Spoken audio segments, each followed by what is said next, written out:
A quadratic sequence is indicated below where each underscore, this little line, shows where a number should appear. So just think of it as a space of some kind. Some of the first and second differences are given. Now, what do they want from us? Determine the formula for the sequence. Now, redraw the diagram above and fill all the missing values. So if that's true, then this is our second difference. So we know that is 2a. That's this value. And it is 4 and 4. Now remember what happens. In order to generate these numbers, we are subtracting on top. 7 minus 4 should give us back that 3. Yeah? Or if we move to the right, 7 plus 4 will give us 11. And then 11 plus 4 will give us 15.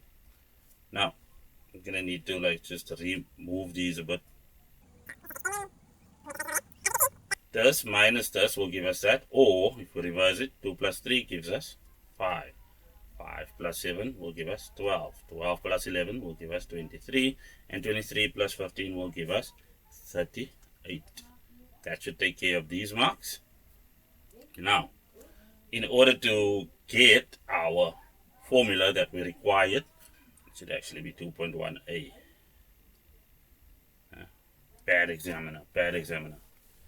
Well, over here we know that 2a is equal to 4. Therefore, a is equal to 2. And then our first differences as 3a plus b being equal to 3. If we want to solve for b, then all we do is substitute that a in. So we'll have 3 times 2 plus b is equal to 3. Therefore, b is equal to, well, subtract that 6. And we'll have minus 3.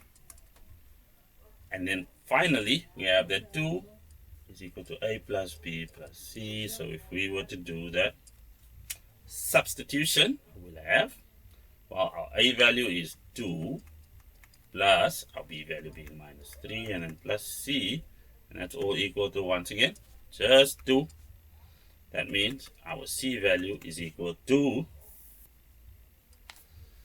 now, remember what we were asked, the formula for the sequence. So that general term Tn is equal to, a value is 2n squared minus 3n plus 3.